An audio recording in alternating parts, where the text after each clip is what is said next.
युवा के कितने मुद्दे उठाए जा रहे हैं, एग्जाम करे जाते हैं पर पेपर लीक होता है। ट्रांजैक्शंस को कंट्रीब्यूट कर खड़गे जी किसके परिवार से हैं?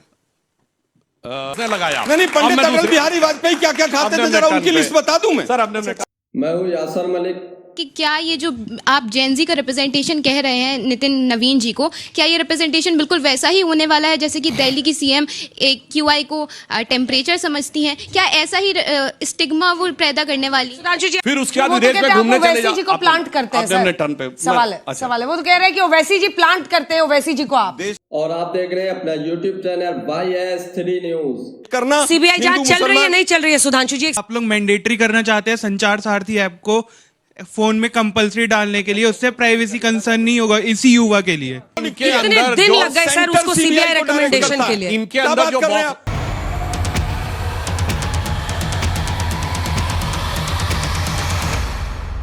जैन जी और बेरोजगारी और शिक्षा को लेकर जनता ने ऐसे तीखे तीखे सवाल पूछे जिसमें बीजेपी के प्रवक्ता फंस गए। बीजेपी के प्रवक्ता अंजना ओम कश्यप की तरफ देख रहे थे सवालों से बचने के लिए, लेकिन उसके बाद गोदी मीडिया एंकर अंजना ओम कश्यप ने भी अपना रुख बदल लिया, यानी दलाली छोड़ दी और बीजेपी के प्रवक्ता से सवाल पूछे और उनके जो जवाब थे उसको टोकते हुए सवाल पूछे। ऐसे सवाल पूछे कि बीजेपी के प्रवक्ता चारों तरफ से गिर गए, जिसकी उन्हें आस थी कि गोदी मीडिया एंकर जनता के सवालों से उन्हें बचा लेगी, लेकिन गोदी मीडिया एंकर अंजना ओम कश्यप ने भी जनता के सवालों से नहीं बचाया और साथ के साथ अपने सवाल भी दाग दिए बीजेपी के प्रवक्ता पर।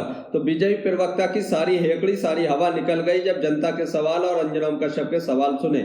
और साथ के साथ जब जैन जी और बेरोजगारी और शिक्षा पर सवाल किए गए तो फिर पास्ट में जाकर जवाब दे रहे थे बीजेपी के प्रवक्ता। तो कांग्रेस के प्रवक्ता आलोक शर्मा ने सारी हेकड़ी निकाल दी, सारी धज्जियां उड़ा दी और गोदी मीडिया एंकर अंजना ओम कश्यप ने भी रोका कि 2026 में जवाब दीजिए, पास से की बातें सुनने के लिए यहाँ कोई नहीं आया, 2026 में आकर जवाब दीजिए। तो बीजेपी प्रवक्ता की खूब ज्यादा बेइज्जती हुई है। बहुत अच्छी डिबेट होने वाली है। महंगाई, बेरोजगारी, शिक्षा और जैन जी पर बहुत अच्छी तरीके से ये डिबेट हुई है, तो पूरी डिबेट देखिए। यही भारतीय जनता पार्टी की विशेषता है। मैंने आपके कई कार्यक्रमों में पूछा कि 10 साल बाद भाजपा का अध्यक्ष कौन होगा, कोई नहीं बता सकता। जब विकसित भारत का स्वप्न साकार होगा 2047 में भाजपा का अध्यक्ष कौन होगा, कोई नहीं बता सकता। पर बाकी पार्टियों में तय है अध्यक्ष अथवा पार्टी का वास्तविक नेतृत्व यदि पार्टी रही तो एक ही परिवार के हाथ में होगा। और आज जो जेनजी है वो इस आधार पर आगे बढ़ती है कि जिसने अपने दम पे अचीव किया। अगर आज जेनजी का आदर्श देखना है तो OIO कंपनी है, रितेश अग्रवाल ने 17 साल की उम्र में शुरू किया था और 30 साल की उम्र तक अपने आप सेल्फ बिल्ड फर्स्ट बिलियनर बन के तैयार हो गए। अगर जेनजी को देखना है तो गुकेश डोमराजू को देखिए, 18 साल की उम्र में वर्ल्ड चेस चैंपियन। अगर जेनजी को देखना है तो हमारी इस समय भारत की सबसे युवा MLA मैथिली ठाकुर 25 साल की, और वो भारतीय संस्कृति को बदनाम नहीं कर रही है, लोक संगीत के द्वारा भारतीय संस्कृति के उत्थान में सहयोग दे रही है। और अगर इसके बाद भी देखना है तो 19 साल के उस देवव्रत महेश रेके को देखिए, जिन्होंने शुक्ल यजुर्वेद का दंड क्रम पारायण करके 2000 श्लोकों को 2 लाख कॉम्बिनेशंस में बगैर किसी त्रुटि के यह करके दिखाया है। यह दर्शाता है कि भारत की जेनजी की मेधा किधर जा रही है। और फिर भी जो लोग चाहते हैं, जो लोग ये चाहते हैं ना कि बवाल कर दे आके सड़क पे, उनके अरमानों पे बिजली गिर जाती जब वो देखते हैं अंग्रेजी नवा वर्ष ही सही इतनी भारी मात्रा में करोड़ों लोग मंदिरों में जाते हैं और उसमें सबसे ज्यादा संख्या में युवा जाता हुआ दिखाई पड़ता है। तो मुझे लगता है जो लोग ये सोचते हैं उनके कलेजे के ऊपर बहुत जोर पड़ता होगा, क्योंकि आज जेनजी क्या देख रहा है। आज भारत डिजिटल इंडिया में नंबर 1 का देश है, 49% डिजिटल ट्रांजैक्शंस को कंट्रीब्यूट कर रहा है। खड़गे जी किसके परिवार से हैं?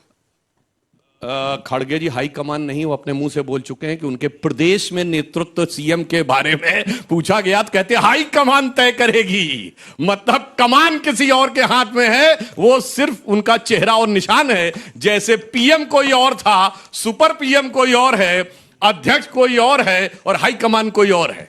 ये एक अंतर है।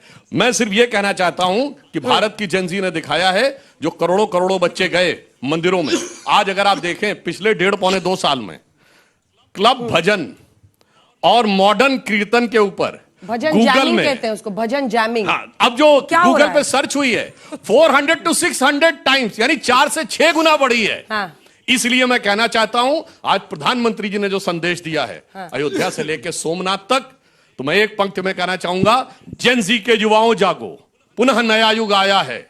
जेन जी के युवाओं जागो, पुनः नया युग आया है। भारत मां की शक्ति जगी है, धर्म ध्वजा लहराया है। चलिए जवाब दीजिए आलोक शर्मा जी।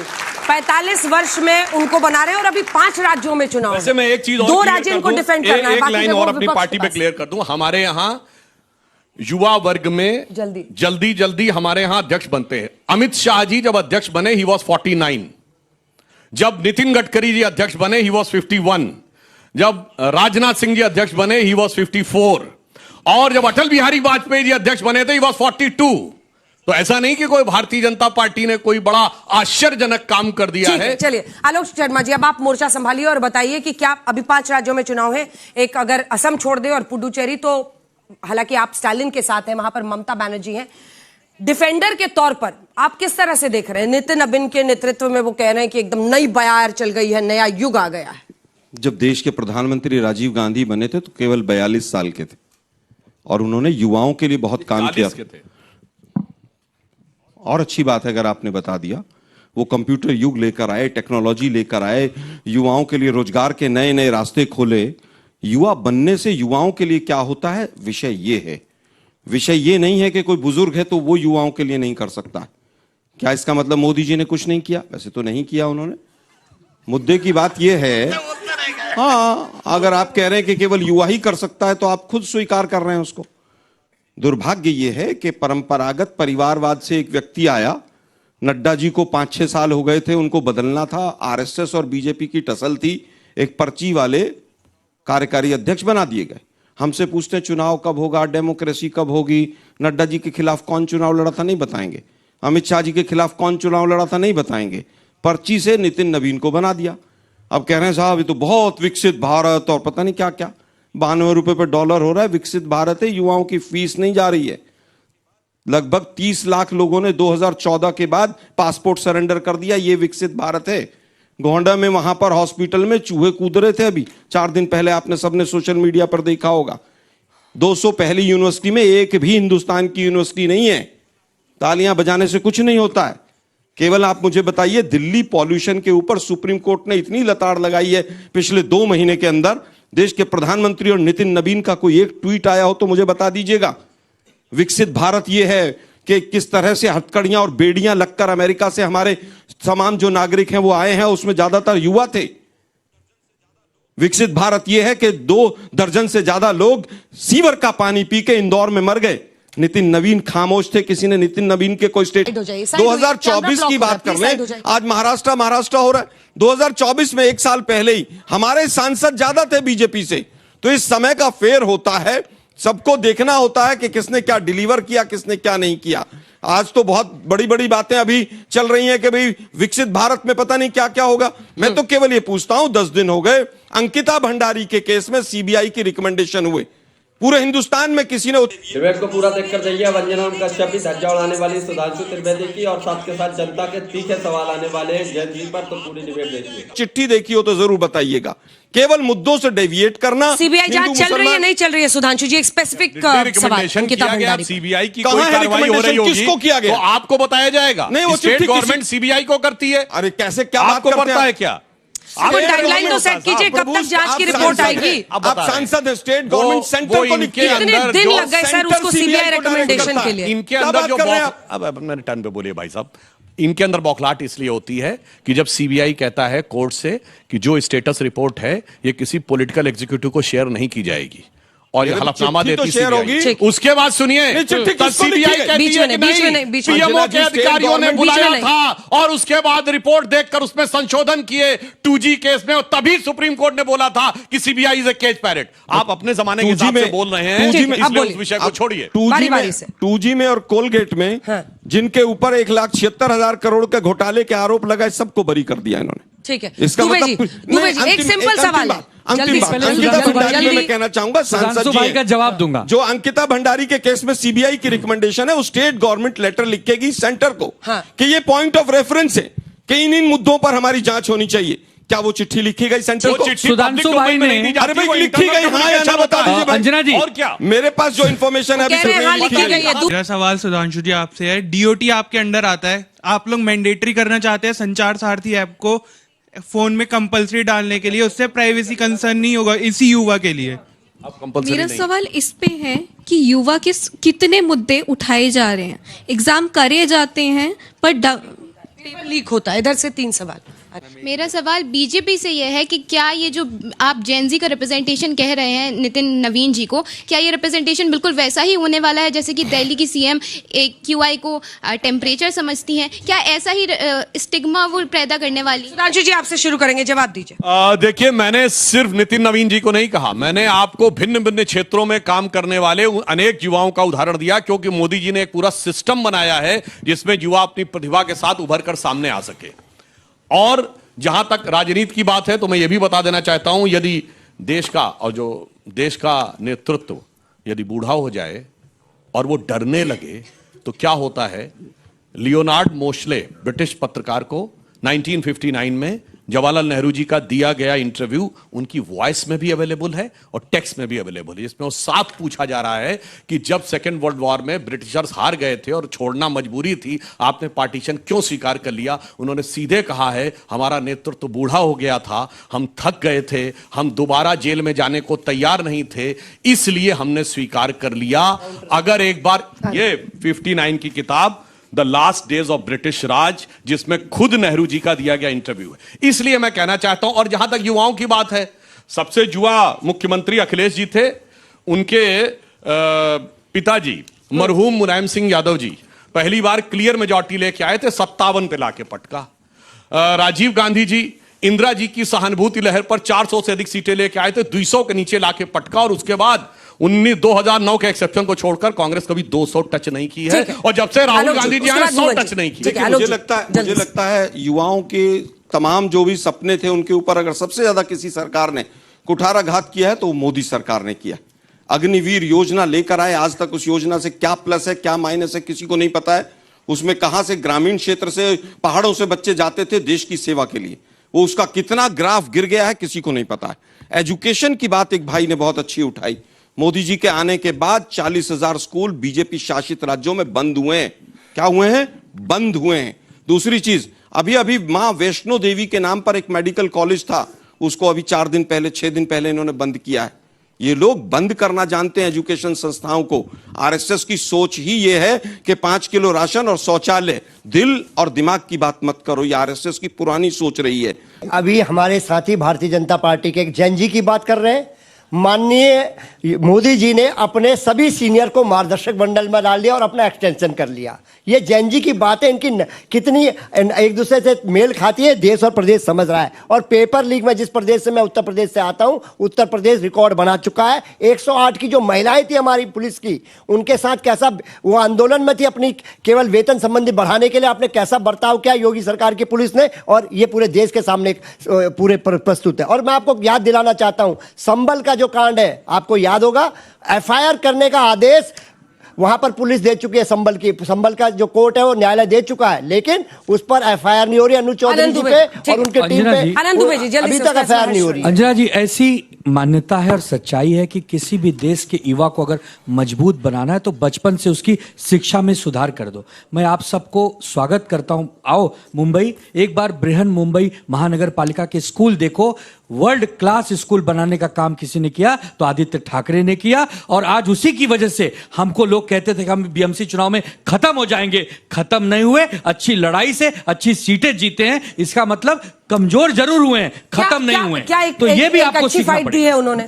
नहीं, निश्चित तौर पर दी है, और मैं तो ये मानता हूं कि अगर राज ठाकरे को छोड़ दिया होता, लाठी डंडा मारपीट, उत्तर भारतीय भगाओ दक्षिण भारतीय भगाओ, और कांग्रेस तो मिल गई होती, थोड़ा नहीं, तब तो और नीचे चले जाते। फिर आप एक अच्छा प्लस होता, आप माने, इसीलिए आप लोग जी गुस्साते हैं। लोकसभा लेकिन मूल रूप से क्या है, मूल रूप से क्या है, जनता के मुद्दों को पकड़ना पड़ेगा। युवाओं के ढेर सारे मुद्दे हैं, आपको भावनात्मक तौर पर कोई भले लिस्ट गिनाए, जब काम होता हुआ दिखता है तो पब्लिक उसके साथ जुड़ती है, चाहे वो जो सरकार, चाहे वो जो नेता रहा हो। हाँ, नितिन नवीन के बनने से मैं फिर कह रहा हूं, ये डिबेट जब लोग देखेंगे तो उनको लगेगा कि जो मोदी जी ने लाल किले से 1 लाख युवाओं को कहा था मेरी भी जगह है क्या, वो गुंजाइश बनेगी। गुंजाइश बनेगी क्या सुधांशु जी? देखिए, मैं केवल एक बात कह रहा हूं, नितिन नवीन का मैं पूरा सोशल मीडिया पिछले आधा घंटे से देख रहा हूं। माइक उठा के बोलिए। आधे घंटे डिबेट कर रहे हैं, आधे घंटे सोशल मीडिया देख रहे हैं। वहां पर मैं 1 घंटे से गेस्ट रूम में बैठा हुआ था, मैं पहले आ गया था। मैं केवल एक कहना चाहूंगा, नितिन नवीन ने केवल मोदी जी के ट्वीट्स को रीट्वीट करने के अलावा कोई काम नहीं किया। ट्विटर से थोड़ी देश चलता है ना, पार्टी चलती है। सोच कहीं तो सोशल मीडिया पे नजर आएगी कि युवाओं सोच नहीं उन्होंने कभी दिखाई और आपने उनको अध्यक्ष बनाया। शब्द नहीं है पॉल्यूशन के ऊपर, एक अंकिता भंडारी के ऊपर नहीं है। इनका आरोप है कि आप कठपुतली अध्यक्ष ला रहे हैं, यही कहना चाह रहे हैं ना? बिल्कुल पूरी तरह से पर्ची वाले कठपुतली अध्यक्ष। और मैं पूछना चाहूंगा कि उनका चुनाव कैसे हुआ, उसका तरीका बता दीजिए। हाँ, उनका चुनाव का जो इलेक्टोरल कॉलेज है वो 5708 लोगों का है, जिसकी लिस्ट भाजपा कार्यालय में लगा दी गई है। आपकी तरह नहीं कि सितंबर 2022 में आपके 20 नेताओं ने लिखा था कि 28 पीसीसी से जो लिस्ट आई है, भैया वो बता तो दो कि खड़गे जी में कौन करेगा, और नहीं बताई गई थी।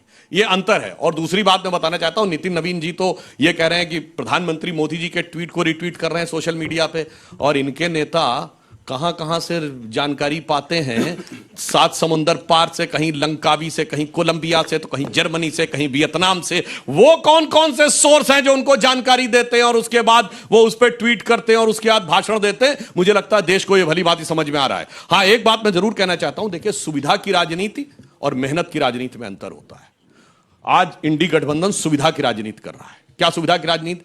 पहले क्या करो कि एक कट्टरपंथी अल्पसंख्यक वोटों के थोक के विक्रेता देखो, उनके आधार पर सोचो ये 20% वोट मेरा हो जाएगा। फिर एक जात बिरादरी को लेकर एक तोड़फोड़ करो हिंदू समाज में और सोचो 1-2 जातियां हमारी तरफ आ जाएंगी।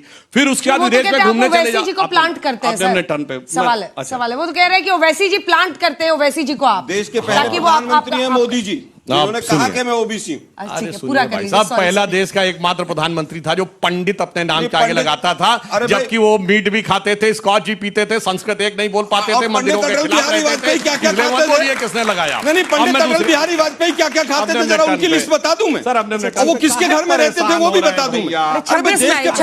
जो लोग हमारे बीच में नहीं है उनका सम्मान साल 2026 में सामने आ जाता है। साल 2026 में सुनिए, एक ईमानदारी की राजनीति क्या होती है? बताइए ना, पंडित अटल बिहारी वाजपेयी किसके घर में रहते थे, जरा बताइए। अटल बिहारी वाजपेयी ने कभी पंडित नहीं लगवाया भाई। पंडित नेहरू ने लगाया, पंडित नेहरू ने लगाया। आपके जो फाउंडर थे, पंडित नेहरू आपके फाउंडर उपाध्याय जी जो थे, वो पंडित दीनदयाल उपाध्याय, पंडित लिखते थे कि नहीं लिखते? ठीक है, चलिए अब सुन लीजिए। क्यों लिखवाया था उनसे? क्या बेकार की बहस करते रहते हैं हमेशा। सम्मान की बात। ये 2026 की सुनने आए ये बच्चे वापस। आपको ये डिबेट देखकर कैसा लगा, इस पर अपनी राय जरूर दीजिए। और अभी आगे और चर्चा होने वाली बीजेपी प्रवक्ता की, और जो जनता ने सवाल पूछे क्या बीजेपी प्रवक्ता उसके जवाब दे पाए, कमेंट जरूर कीजिए। बाहर से चलिए सुधांशु जी को दिखाइए। आप इसके अंदर आपका इतना टेंशनात्मक क्यों हो जाता है चेहरा? टेंशन में नहीं, मैं तो केवल ये कह रहा हूं कि मोदी जी ने युवाओं के लिए क्या किया बताइए। मेहनत की बात क्या होती है? जब हम विपक्ष में थे, जिन राज्यों में हमारी सरकार थी, मॉडल दिखाइए। गुजरात का मॉडल दिखाया था, हम आज तक पे खड़े हैं। इंडिया टुडे ने 2005 से लेकर 12 तक लगातार 7 साल जो स्टेट्स की रैंकिंग निकाली, बेस्ट परफॉर्मिंग स्टेट उन्होंने गुजरात को दिखाया। मध्य प्रदेश में हमने मॉडल दिया, एग्रीकल्चर में हम आगे हुए। लाडली लक्ष्मी योजना उस जमाने में आई। शिवराज जी को मामू इसलिए कहा गया कि बच्ची पैदा होगी, चिंता मत करना, मामा हमारे तुम्हारे साथ है। हमने कर्नाटक में किया, किसानों को 0% इंटरेस्ट पे 1 साल के लिए लोन देने का काम किया। हम उत्तर प्रदेश में आए, जब कल्याण सिंह जी पहली बार बने, हमें स्पष्ट बहुमत मिला, लॉ एंड ऑर्डर एकदम शानदार होके हो गया।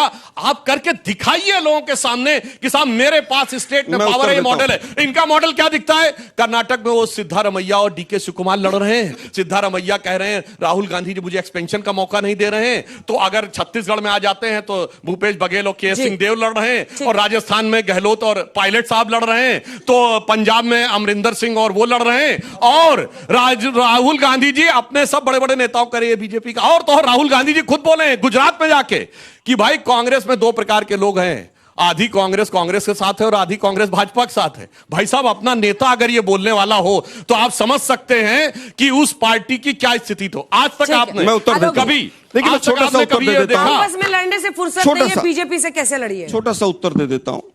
गुजरात सोशल इंडिकेटर्स में आज भी 13वें, 14वें, 15वें स्थान पर है। इंडस्ट्रियली और इकोनॉमिकली गुजरात मोदी जी से पहले भी आगे था। गुजरात में 11 बड़े इंडस्ट्रियल एरिया एक भी मोदी जी ने नहीं बनाया। गुजरात एक पहला ऐसा राज्य है जिसके अंदर एक भी मेडिकल कॉलेज, मैं अपनी बात रिपीट करता हूं, एक भी मेडिकल कॉलेज सरकार का नहीं। केवल एक 2008 में भुज में अटल बिहारी वाजपेयी जी ने शुरू किया था, करवाया था उस समय पर, वो भी बंद पड़ा हुआ है, वो भी अडानी को दे दिया गया है। गुजरात पहला राज्य है कि 12,000 करोड़ रुपए का केवल कर्जा था, आज 5.5 लाख करोड़ का कर्जा है, और सारा मैक्सिमम जो है वो मोदी जी के समय पर लिया गया। इन्होंने किसानों की बात की, हमने ऋण दे दिया, हमने ये कर दिया। एनसीआरबी के आंकड़े देखिए, किसानों की सुसाइड रेट बढ़ गई। अगर इन आपने बहुत अच्छा काम कर दिया था तो क्यों बढ़ गया? राज्य में करके अब वापस आते हैं, मुख्यमंत्रियों की बात करते हैं। अच्छा, आपका कौन सा मॉडल चलाया जाए देश ये में? कौन सा मॉडल आपका दिखाएं? हिमाचल का ये मॉडल जहां मैं बताता हूं, या कर्नाटक का मॉडल? अरे भाई मैं बताता हूं ना, मैं बताता डाल दिए जा रहे हैं, हूं, बताइए हमारा मॉडल एक राज्यों तक छोटा नहीं रहता है। जिस देश, अरे सुनिए ना भाई, मॉडल अब सोरस सुनिए का तो मॉडल सही, है। अब सुनने की हिम्मत रखिए। जिस देश के अंदर सुई नहीं बनती थी, मोदी जी ने आकर चंद्रयान का रिबन काटा, वो कांग्रेस की देन थी। जिस समय पर कांग्रेस, अच्छा मुझे बताइए चंद्रयान किसमें बना था भाई, किसकी सरकार में बना था? आप लोग हंस रहे हैं, बताइए जरा, जी के समय में शुरू हुआ था। बताइए ना भाई जरा। एक कमाल की बात है, इसरो किसने बनाया था जरा बताइए, जो हंस रहे थे लोग। अगर मोदी सरकार डीआरडीओ कुछ किसने करती है बनाया तो था जरा आलोक जी बता दीजिए आप करके लोग। गए थे। वापस और अगर आते हैं, नहीं एक मिनट कर रुकिए पाती ना। है तो इसलिए भाई देखिए, कर मैं लेते आपके बीच में किसी के नहीं बोला, मैं केवल ये कहना चाहता हूं, तो आप बोलते ही हैं, आईआईटी से लेकिन लेकर ठीक है। आईआईएम तक, और जिस समय पर हमारे पास छत नहीं थी, उस समय पर भाखड़ा नांगल डैम से शुरुआत करके, और अगर मनमोहन सिंह जी की आखिरी सरकार रही, हमने लोगों को अधिकार देने का काम किया। अंजना जी ने कहा कौन सा मॉडल, हमने राइट टू इंफॉर्मेशन दिया, इन्होंने खत्म कर दिया। हमने राइट टू एजुकेशन दिया, उस पर इंप्लीमेंटेशन नहीं है। हमने फूड सिक्योरिटी बिल दिया, हम मनरेगा लेकर आए, केवल महात्मा गांधी के नाम को हटाने के चक्कर में इन्होंने पूरी योजना को समाप्त कर दिया। इस हिसाब से मैं तो आपको समझता हूं, जनता को प्रचंड जीत देनी चाहिए थी, ये अन्ना नहीं हो रहा, हजारे यही वरी अन्ना है। हजारे भुवन जैसे जी, लोग आए और देश को भुवन जी, गुमराह करके चले गए। तो दोस्तों आप लोगों ने ये पूरी डिबेट देखी, आप लोगों को ये डिबेट देखकर कैसा लगा, इस पर अपनी राय जरूर देकर जाइए।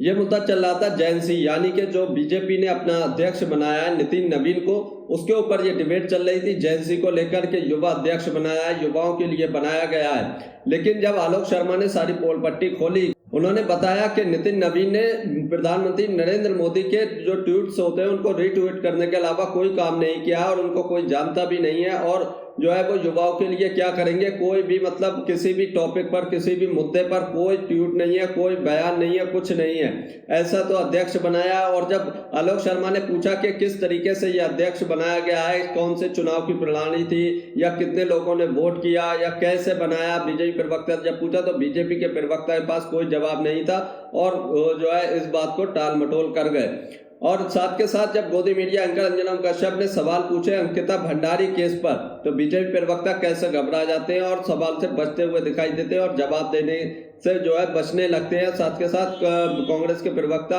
आलोक शर्मा ने भी अंकिता भंडारी का जो केस उठाया, उस पर जो सवाल पूछे कि सीबीआई की जो अब तक जांच है कितनी हो गई है, कहां केस पहुंचा है, क्या है, कुछ अता पता नहीं है, तो इस पर कैसे करके जवाब दिया आप लोगों ने देखा। तो आप लोग बीजेपी के प्रवक्ता के जवाब से कितना सहमत है, कमेंट जरूर करके जाइए। और जो वहां पर बैठे स्टूडेंट्स थे, जो जनता थी, उन्होंने जो शिक्षा, महंगाई, बेरोजगारी और जो संचार ऐप है, इसको लेकर जब सवाल पूछे और युवाओं ने सवाल पूछे, युवाओं की ही डिबेट चल रही थी, तो युवाओं के सवालों पर बीजेपी के प्रवक्ता ने कितने जवाब दिए आप लोगों ने देखा होगा। क्या बीजेपी प्रवक्ता ने सारे सवालों के जवाब दिए या गोल मटोल कर गए? क्योंकि बीजेपी के प्रवक्ता सुधांशु त्रिवेदी की ये आदत है कि प्रेजेंट में सवाल पूछा जाता है तो जवाब उसका पास्ट में दिया जाता है, जिस तरीके से यहाँ पर भी दिया गया बीजेपी के प्रवक्ता के द्वारा। तो अंजना कश्यप जो गोदी मीडिया की एंकर, उन्होंने उनको जो है 2026 में आकर जवाब देने को कहा। आपको ये देखकर कैसा लगा जरूर बताइए। और जो बीजेपी के प्रवक्ता सवाल पूछे गए थे युवाओं के द्वारा, तो क्या बीजेपी प्रवक्ता ने पूरे सही तरीके से जवाब दिए या उसको भी गोल मटोल करके या फिर पास्ट में जाकर जवाब दिया? आप लोग जरूर बताकर जाइए। और आप लोग ये भी बताकर जाइए कि युवाओं के लिए, युवाओं के भविष्य के लिए, शिक्षा, महंगाई, बेरोजगारी के लिए किसकी सरकार सबसे ज्यादा जरूरी है? कांग्रेस ने सबसे ज्यादा युवाओं का भला सोचा है या फिर जो है बीजेपी की सरकार, जो मोदी सरकार है, वो युवाओं के लिए सबसे ज्यादा भला सोचती है, काम करती है? दोनों सरकारों में किसने बेस्ट काम किया था युवाओं के लिए? कमेंट में जरूर बताकर जाइए। और आप लोग ये भी बताकर जाइए कि आज की डिबेट का बेस्ट प्रवक्ता आपको कौन लगा, बीजेपी के प्रवक्ता सुधांशु त्रिवेदी या फिर कांग्रेस के प्रवक्ता आलोक शर्मा? और किसकी बातें आपको समझ में आई, किसने सही जवाब दिए, किसने मुद्दे पर रहकर जो है अपनी बातें बताई, कौन जो है युवाओं के बारे में सोचता है, कौन जो है जो मुद्दे उठ रहे हैं, जो मुद्दे हैं देश के अंदर, उस पर बात करता है? कमेंट जरूर करके जाइए। आज की डिबेट का बेस्ट प्रवक्ता आपको कौन लगा? अगर आप भी गोदी मीडिया का विरोध करते हैं तो हमारे चैनल YS3 न्यूज को अभी सब्सक्राइब कीजिए। वीडियो अच्छी लगी हो तो इसको एक लाइक एक कमेंट जरूर करके जाइए।